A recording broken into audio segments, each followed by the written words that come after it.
E a gente continua falando de questões de golpes ligados ao sistema financeiro, e porque essa semana a Folha de São Paulo trouxe uma matéria sobre ladrões de celular que eles roubam o celular e aí eles conseguem invadir os aplicativos de bancos que estão nos celulares roubados e fazer transferências de valores. E ficou todo mundo se perguntando, bom, mas o aplicativo do banco tem senha, tem biometria, tem identificação, às vezes até pelo rosto da pessoa ou pela digital. Como é que eles conseguem desbloquear esses aplicativos e entrar na conta corrente das pessoas? Para responder a essa pergunta, a gente está aqui na linha com o Evandro Lorenz, que é perito criminal federal, especialista em informática forense e diretor da Associação Nacional dos Peritos Criminais Federais. Evandro, muito bom dia, obrigado por nos atender. Como é que esses ladrões conseguem entrar em aplicativo de banco, fazer transferência nos celulares que eles roubam? Bom dia, Mauro, bom dia, Adriana, bom dia, ouvintes. Não é uma questão tão simples, né? É uma questão bastante complexa, controversa, mas a gente pode partir do ponto da quantidade de informações que hoje nós temos no celular. Então, o celular hoje é o nosso banco, é a nossa loja, é o nosso sistema de comunicações, é o nosso telefone, inclusive, e tudo isso faz com que ele seja um ponto central, né, um centro nervoso da nossa vida. Então, todas as nossas relações, tudo aquilo que envolve, inclusive as nossas finanças, estão concentrados no celular. Por natureza, nós já temos aí a tendência a buscar facilidades. Então, a gente não gosta de mecanismos que vão criando obstáculos para o nosso dia a dia.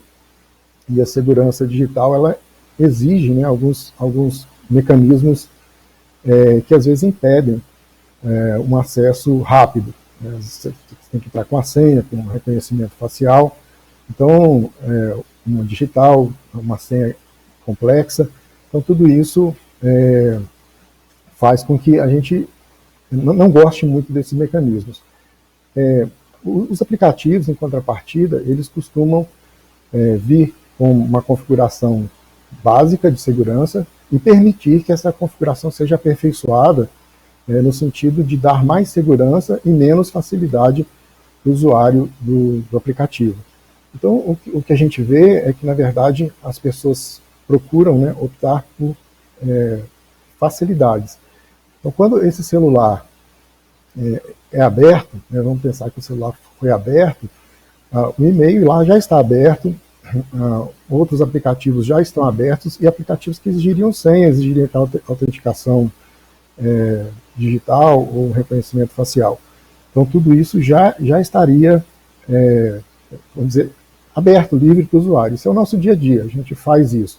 Então, praticamente, o primeiro obstáculo aí de quem rouba um celular, de quem furta um celular, é transpor essa primeira barreira de acesso ao celular, né, do celular estar aberto. Então, a gente sabe que a preferência dos ladrões são celulares que já estão abertos, por exemplo, com aplicativos que mantêm o celular aberto. O Waze, por exemplo, é um aplicativo dessa natureza. Para usar o Waze no trânsito, ele mantém o aplicativo aberto. Muitas pessoas colocam ali no vidro, né, o celular com o Waze aberto e são com o vidro aberto, são vítimas desse tipo de furto, de roubo ali no trânsito mesmo. Esse celular aberto, por exemplo, com o Waze instalado, ele é o preferencial para esse tipo de golpe, né, porque ele já está aberto, então muitas coisas ali já geram facilidades. A partir daí, existem várias outras facilidades, como eu já vinha dizendo, que são usadas por esses bandidos, e aí eles têm praticamente um checklist de coisas ali para fazer. Muitos aplicativos, inclusive alguns aplicativos de banco, de financeiras, eles permitem, por exemplo, uma recuperação rápida de senha a partir de um fator duplo de autenticação ou de um e-mail, né, e está tudo aberto. Então, esse fator de autenticação, às vezes tem também um aplicativo de autenticação instalado no celular, e, de novo, né, tudo concentrado no celular. Então, essas coisas permitem que, rapidamente, e isso faz a diferença, eles consigam aí recuperar senhas, sequestrar senhas novas, assumir o controle de várias coisas no celular e com isso chegar até os bancos. Então, os bancos costumam negar que não existe nenhum tipo de falha. De fato, se o aplicativo de banco estiver configurado em segurança máxima, vai ser mais difícil transpor esses obstáculos. Mas se a gente perceber que, se ele perceber que ali pode ser feita uma recuperação via SMS, via e-mail, ou via até um autenticador dessa senha, então ele consegue transpor também essa barreira do aplicativo de banco. E transposta essa barreira, aí já era, né? Então, assim, Evandro? o Pix, pois não. Não, então, só para entender, pelo que você está dizendo para a gente, esses ladrões, então, não são nenhum gênios assim da informática. Eles são oportunistas que roubam celulares que já estão abertos, já estão desbloqueados. Por exemplo, quem está usando no carro, no trânsito, com um aplicativo de trânsito, como é o caso do Waze, então eles são oportunistas, e aí eles se valem de informações que já estão no próprio celular, como o e-mail que está ali aberto, o próprio SMS que está disponível. Eles se valem dessas informações que estão ali para entrar, de repente, na conta bancária, para solicitar uma nova senha de conta bancária e entrar. É basicamente isso, não precisa ser nenhum gênio da informática, é isso que você está dizendo para a gente? Essa é uma vertente. Uma outra possibilidade, e essa é mais sofisticada, e aí sim, ele vai precisar de um apoio maior, seria para o celular que está desbloqueado. Então, por exemplo, o celular no shopping, que está no bolso do usuário, ou está na mão de uma pessoa, mas não está sendo usado, ele está bloqueado, entre aspas, está fechado ali, ele vai exigir um pouco mais de mão de obra.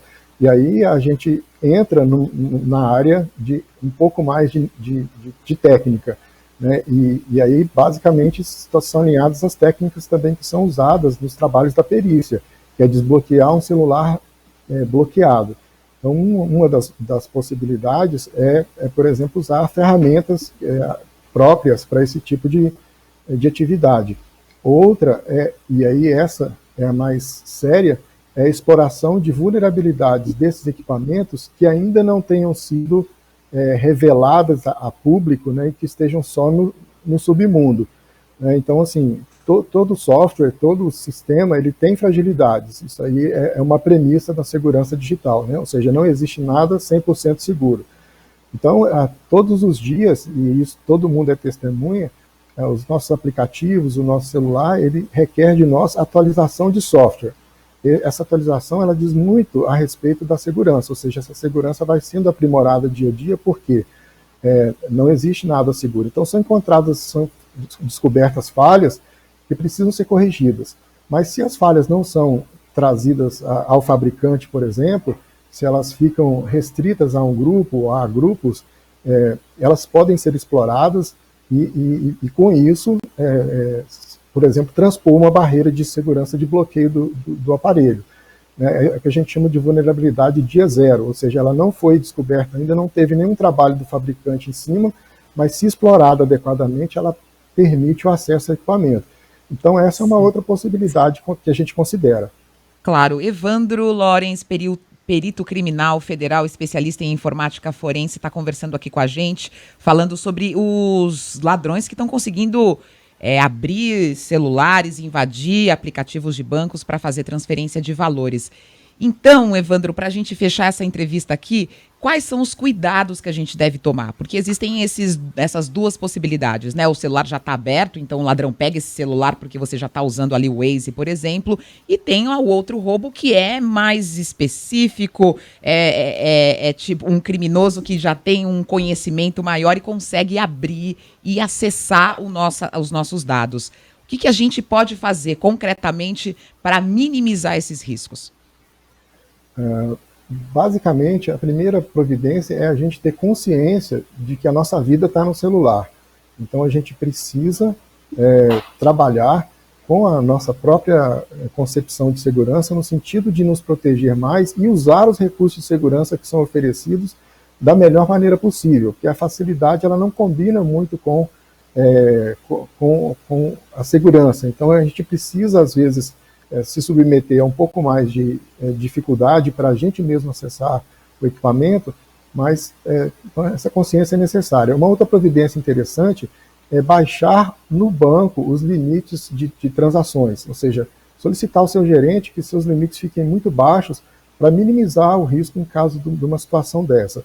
Uma outra recomendação é a atualização diária dos aplicativos todos, principalmente os de bancos, de financeiras, enfim, de todos os aplicativos, atualização do celular, do sistema operacional, ou seja, isso é muito importante, porque são nessas atualizações que são corrigidas falhas, e também nos celulares deixar ativadas as funções de localização de Sigma e do próprio mecanismo de zerar o celular, né, que a gente chama de wipe, ou limpar o celular em caso de um comando remoto, para que a gente possa fazer isso, o usuário possa fazer isso caso ele perca o celular imediatamente. Ou seja, não só reportar isso à operadora, né, porque a gente vê que não é o suficiente, mas também a gente ter aquela ação direta de realizar esse tipo de operação. E cuidado, né, não deixar o celular exposto, tomar muito cuidado, lembrando sempre que é ali dentro que está a nossa vida hoje em dia. Quero agradecer muito ao Evandro Lorens, que é perito criminal federal, especialista em informática forense, diretor da Associação Nacional dos Peritos Criminais Federais, pelos esclarecimentos e pelas dicas para a gente ter mais segurança com os nossos aparelhos de celular. Evandro, muito obrigado, volte sempre aqui ao Nova Manhã.